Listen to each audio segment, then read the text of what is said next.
नमस्कार मित्रों, through literary lens का एक और अंक लेकर हम आपके सामने फिर से उपस्थित हैं। आज का अंक एक विशेषांक है। जी हाँ, विशेषांक क्यों है? आप जानते हैं मुझे, आप जानते हैं हमारे इस थ्रू लिटरेरी लेंस के जाने माने साहित्यकार समालोचक श्री राजेश आसुदानी रकीब साहब को। तो मैं पहले उन्हें आमंत्रित करूंगा और फिर बताऊंगा कि आज का अंक क्यों विशेष है। तो राजेश जी नमस्कार जी। नमस्कार।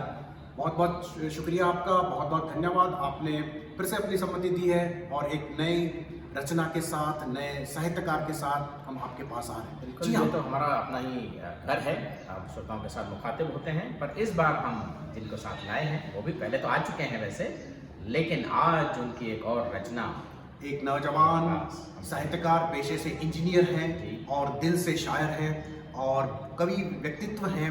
और जी हाँ, वो विशेष क्यों है?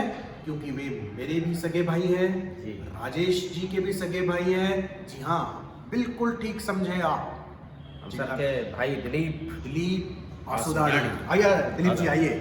जी। तीन सगे भाई, तीनों साहित्य पर चर्चा करते हो तो ये शायद करिश्मा बहुत कम होता है। तो दोस्तों, हम दिलीप जी की रचना पर बात करेंगे, लेकिन वो रचना पहले सुनिए, आप समझिए और उस पर सोचिए तो कि जिंदगी से किस प्रकार से वाबस्ता है दिलीप अपनी पहली नज़र से जिंदगी को देखते हैं और जिंदगी की उस खुशबू को अपने कलम में पकड़ लेते हैं और फिर हाँ बिल्कुल बिखेर देते हैं। तो दिलीप जी अपनी रचना प्रस्तुत करें।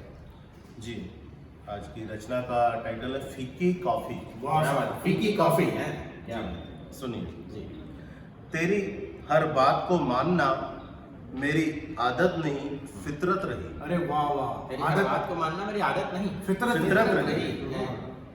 भूल जाओ, भूल गए। ये कांच के कंचे सी आंखें निहारती रहती हैं, वक्त के पन्नों को पलटती ये उदास हवा याद दिलाती है तुम्हारी हर बात को, फिर आखिरी बात भूल जाओ। ये मुझसे परेशान आवारा रास्ते ऐसे निहारते हैं मानो किसी मुसाफिर को ढूंढ रहे हो। इन्हें भी शायद तन्हा मुसाफिरों की आदत नहीं। वो गली के नुक्कड़ से गुजरते गर्म समोसों की खुशबू, वो गंवार समोसे वाला रोज पूछता है, साहब 2 प्लेट समोसे दूं? शायद समोसों को भी साथ ही चाहिए। अब एक ही प्लेट में 2 समोसे खा लेता हूं। अब अनार का जूस मैं नहीं पीता, वो तो तुम थी जो 2 गिलास अनार का जूस बुला लेती थी। वो शरारती जूस वाला शरारत भरे लहजे में पूछ ही लेता है, साहब अनार का जूस बनाऊं? तुम्हें याद होगा वो कोजी रेस्टोरेंट, डिम लाइट और कॉर्नर में रखी 2 कुर्सियां, एक फीकी और एक जरा सी मीठी कॉफी। फिक्स मेनू था। रेस्टोरेंट का वो छोटू बड़ा समझदार निकला, मुझे तन्हा देख बिना ऑर्डर लिए एक फीकी कॉफी मेज पर रख जाता है। धन्यवाद। वाह वाह वाह वाह, क्या राजेश जी, इससे पहले कि आप अपनी पहली नज़र से इस कविता के भीतर क्या छुपा है वो देखें, मैं ये कहना चाहूँगा कि आज जिस भागती दौड़ती जिंदगी के में हम अपने आप को पाते हैं और हम साहित्य की दृष्टि से इसे उत्तर आधुनिक का यानी पोस्ट मॉडर्न इरा कहते हैं, तो दिलीप जी की ये कविता पोस्ट मॉडर्न सेंसिबिलिटी को बखूबी बयान करती है। It is an authentic portrayal of post authentic sensibility with special relation to last love, the love which is no longer there but the memories continue to be there। तो ये जो चीज़ है, प्रेम कविता प्रत्येक कवि लिखता है, प्रत्येक शायर लिखता है, किंतु प्रेम की उस पीड़ा को जिस उत्तर आधुनिकता के साथ दिलीप जी ने कलम बंद किया है, मुझे लगता है इसके लिए वो डेफिनेटली धन्यवाद के पात्र हैं, कि बधाई के पात्र हैं। दोस्तों आप देखें कि वो जो पीड़ा, वो जो दर्द है जो अपने साथी से बिछड़ने का, उसको लेकर के किस प्रकार की प्रतीक उन्होंने लाए, सिम्बॉल्स लाए हैं, इमेजरी लाई है। तो शैलीगत दृष्टि से, ये साहित्यिक दृष्टि से ये कविता बहुत ही ऊंचा स्थान रखती है राजेश जी। और आप इसके कंटेंट पर, इसके मौजू पर अगर बात करें तो श्रोता शायद अधिक अच्छे से समझ जिस पाएंगे। तरह से उत्तर आधुनिकता की ये कविता विनोद जी आपने बयान की, बिल्कुल मैं सहमत हूँ पूरी तरह से। पर इस कविता, पहली बात तो मैं ये कहूँगा दिलीप जी बहुत बहुत बधाई के पात्र इसलिए हैं कि कवि और लेखक कई चीज़ें लिखते हैं बिना जिए। मैं पूरी तरह से ये कह सकता हूँ कि ये जी हुई कविता है। This is the lived reality. क्योंकि ये नहीं कहूँगा कि शख्सी तौर पे कवि बहुत सी जिंदगियाँ जीता है विनोद जी, बहुत सी जिंदगियाँ कवि अपने अंदर जीता है। और कमाल की बात है समांतर रूप से पैरेलली, साइमल्टेनियसली जीता रहता है बहुत सी जिंदगियाँ। तो ये जो पहली खासियत इस कविता की जो भावनात्मकता है, जो भावुकता है, इमोशनल इंटेंसिटी जो है, पास मर्तबा ये होता है, भावनाएं तो होती हैं, कविता और भावना एक साथ वो हैंड इन हैंड कहते हैं, लेकिन वो भावनाओं का चित्रण भी जो है ना वो बासी होता है। और दूसरी बात, बहुत बार जो लिव्ड रियलिटी की कविता के साथ जो तकलीफ ये है हाँ, कि लिव्ड रियलिटी को हम जब यूनिवर्सल रियलिटी बनाने जाते हैं तो उसका इसेंस खत्म हो जाता है। बिल्कुल ऐसा लगता है कि जैसे वो शख्सी अपना कोई आजमुदा, अपना कोई तजुर्बा बता रहा है, दूसरे लोगों को उससे क्या लेना देना। लेकिन तो ये पर्सनल इमोशन को यूनिवर्सल बनाने की जो कला है, ये शायर बखूबी जानते हैं और उसमें वो सफल भी हैं, ऐसा लगता है। आपको लगता है कहीं रेस्तरां में आप ही अपनी महबूबा के साथ तो बैठे नहीं हैं? बिल्कुल। और जो मंजर कशी है और वो रिट्रोस्पेक्टिव फ्लैशबैक की मंजर कशी पर इतनी इंटेंसिटी से, जैसी कविता जब शुरू होती है, आप देखिए कि प्यार किस तरह का प्यार है। तेरी बात तो मानना आदत नहीं, फितरत मेरी है। आप कमिटमेंट लेवल देखिए, वो ऐसी बात नहीं कि जबरदस्ती बात को मान रहा है, आदत भी नहीं, वो सेकंड नेचर भी नहीं है, वो फर्स्ट नेचर, वो नेचर है, फितरत है एक दूसरे की कही मानना। यही तो प्यार है। नहीं तो एक दूसरे से बात बात पे उलझते रहे, अरे ये क्यों, वैसा क्यों, ऐसा क्यों, ये तो क्या, या फिर ये मोहब्बत है, जी हुजूरी नहीं। भाई जी हुजूरी की बात नहीं है, ये जी हुजूरी की बात नहीं है, फितरत है, फितरत है मेरी, तुम्हारी हर बात को मानना। बहुत सारी बातें मानी होंगी और एक दूसरे की, तभी तो मोहब्बत चलती है, तभी तो मोहब्बत चलती है। पर इस कविता की खासियत है कि ये आखिर पर आके भूल जा, और फिर वो आखिरी बात भूल जा। कितनी बड़ी ट्रेजेडी है 3 शब्दों में। जैसे ब्राउनिंग ने एक जगह कहा था ना, tragedy in 5 words and then all smiles stopped together. ये उसी लेवल की लाइन है, उसी लेवल की लाइन। माय लास्ट डचेस की बात कर रहे हैं जी जी जी। तो यहाँ दिलीप जी कहते हैं, क्या है दिलीप जी, वो कि फिर वो आखिरी बात है जी, भूल जा, तुम्हारी हर बात, फिर आखिरी बात भूल जाओ। तो क्यों ये जो त्रासदी है कि जिसको आपने इतना प्यार किया, उसने भी आपसे इतना ही प्यार किया, और फिर वही कह दे कि भूल जा। क्या परिस्थितियां रही होगी, क्या हालात रहे होंगे, क्या मजबूरियां रही होगी, क्या कहानी होगी। एक आधे मिसरे में, आधे 5 शब्दों में वो कहानी, आप सोचिए कि क्या कहानी रही होगी, क्यों कहा होगा। कोई यूं ही बेवफा नहीं होता। हाँ, कुछ तो मजबूरियां रही होंगी। हाँ, तो ये बात है। तो अब अभी ये कि प्यार तुम्हारा भूल तो जाऊं, लेकिन प्यार तुम्हारा है, कतील सिपाही ने कहा। लेकिन नहीं, यहाँ शायर कहीं आगे है उससे। तुम्हारी हर बात मानना तो मेरी फितरत रही है, और जब तुमने कहा कि भूल जा, तो भूल गए, तो भूल गए। लेकिन स्मृतियां नहीं भुलाई जा सकती। आप हालात भूल सकते हैं, आप व्यक्ति को भी दरकिनार कर सकते हैं, किंतु स्मृतियों का क्या क्या है। स्मृति अगर पीड़ा देती है तो शक्ति भी देती है।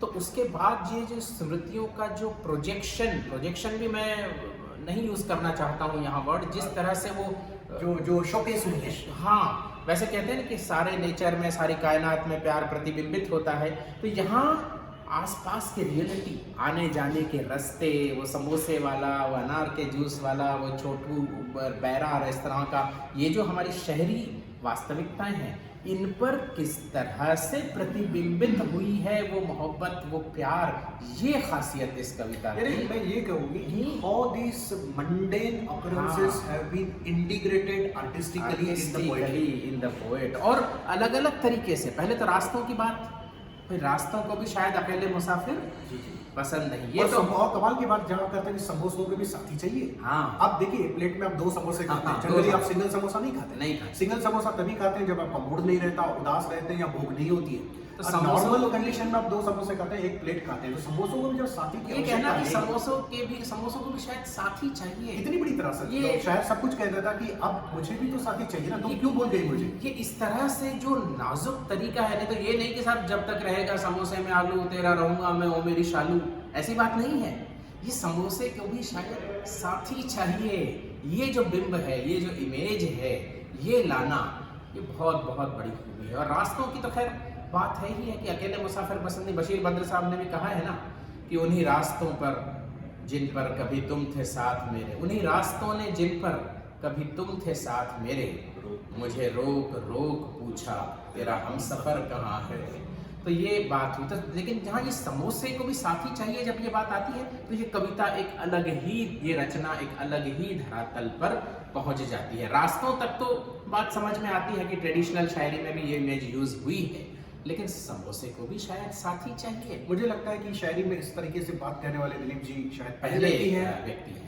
और उस तरह से 3 अलग अलग रिएक्शंस हैं यहाँ मनोज जी। जी बिल्कुल। एक तो जमाने का जो प्रतिक्रिया है जी, उसको भी शायर ने छुआ है, है। वो अपने आप में गुम नहीं है। और वो जानिसार अख्तर का वो शेर मैं इस समय याद नहीं आ रहा है, पर उसने कहा था कि वो फूलों वाले जो फूल बेचते हैं, बिल्कुल। जब उनको भी पता चलता है कि वो बिछड़ गए हैं, जी। तो उनका रवैया किस तरह से बदल जाता है। वो एक शेर है उनका, इस समय मुझे ख्याल में नहीं आ रहा है। जानिसार अख्तर का हमारे से पता जानते होंगे। गिरिराज में भी एक फूल बेचने वाली बैठी रहती है, इंतजार करती है कि उसका महबूब आएगा, फूल लेगा, और शाम हो जाती है लेकिन उसका प्रेमी नहीं आता। तो बड़े उदास भाव से वो फूलों की टोकरी लेकर के जब वो घर की तरफ चलती है तो बड़ा खूबसूरत वर्ण गीतांजलि में टैगोर जी करते हैं। और यहाँ जानिसार अख्तर भी वो फूल बेचने वालों के माध्यम से बताते हैं कि किस तरह उनको भी बिछड़न की कसक है कि प्रेमी प्रेमिका बिछड़ चुके हैं, उनका रिलेशन अब नहीं है, तो वो भी इस तरह से फूल समेट के कहीं चल देते हैं। लेकिन यहाँ ये जो कविता है ना, इसमें आप 3 अलग अलग रिएक्शन पाएंगे। एक खुद का रिएक्शन है कि मैं भी अब क्या मैं ही अकेले अनमने भाव से 2 समोसे खा लेता हूँ, है ना। एक तरह इस तरह की एक बात है। एक यहाँ पर मुझे सिंधी का शेर, जी।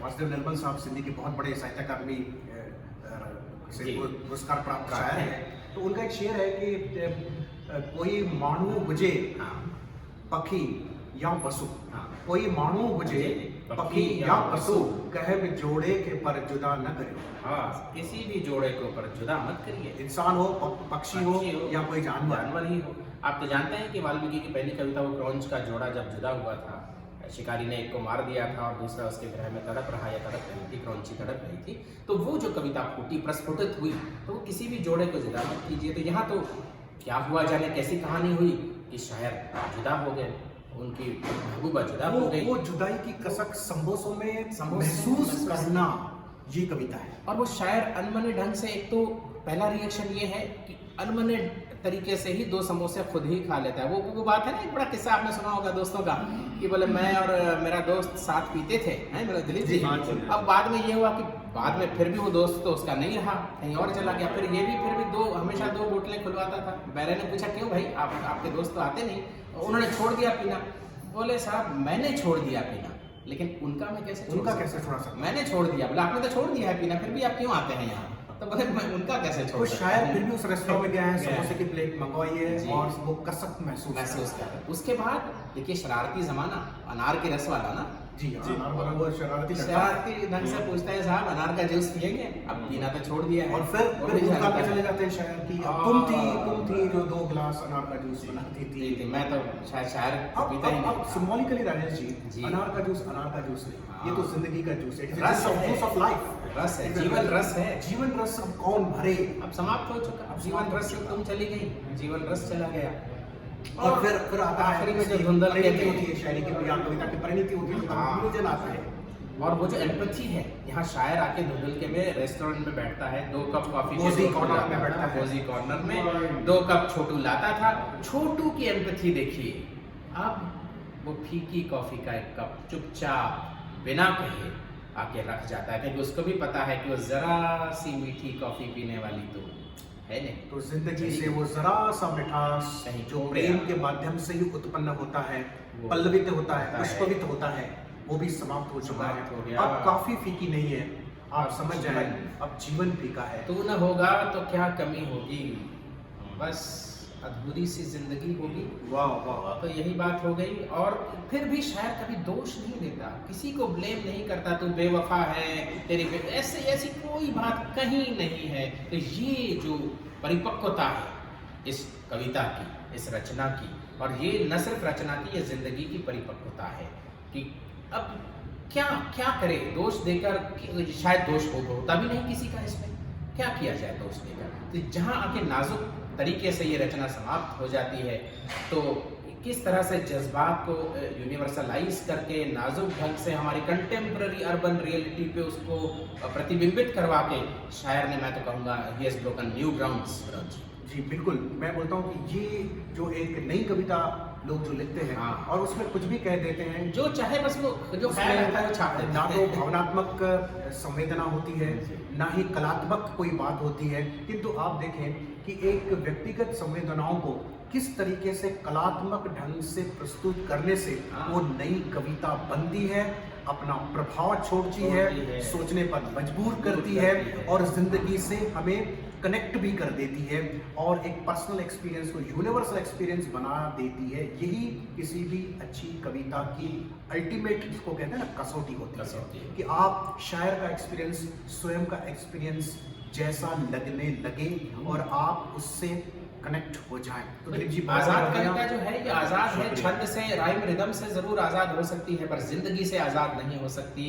और जो ये तो है, ऐसा कहता हूँ कि कोई लड़की बिना किसी गहने पहने भी अगर खूबसूरत लगे तो नई कविता वैसी होती है, ना छंद होता है, ना रिदम होता है, ना राइम होता है, फिर भी अगर खूबसूरत लगती है बात की जो बुलंदी है, तो तो बस मैं तो कहूँगा ये है। कि दोबारा एक बार आप फिर से पढ़ते से एंजॉय कर हम करने का विदा लेंगे, बिना कुछ कहे हुए हम विदा हो जाएंगे। तो बिल्कुल। मित्रों, आपको ये कविता कैसी लगी, अच्छी लगी, कैसी लगी? हाँ। आपने कभी फीकी काफी, मीठी काफी पी है या नहीं पी है? दो समोसे खाए हैं कि नहीं खाए अनार का हैं? जूस सब पिया है। बताइएगा, अपने कमेंट्स दीजिएगा। इस जमाने में कविता ही है जो जीवन को जीवन बना देती है। चलिए मैं एक बार फिर से पढ़ लेता हूँ। फीकी कॉफी।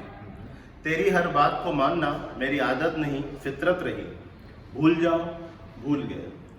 ये कांच के कंचे सी आंखें निहारती रहती हैं, वक्त के पन्नों को पलटती ये उदास हवा, याद दिलाती है तुम्हारी हर बात को, फिर आखिरी बात भूल जाओ। ये मुझसे परेशान आवारा रास्ते ऐसे निहारते हैं मानो किसी मुसाफिर को ढूंढ रहे हों। इन्हें भी शायद तन्हा मुसाफिरों की आदत नहीं।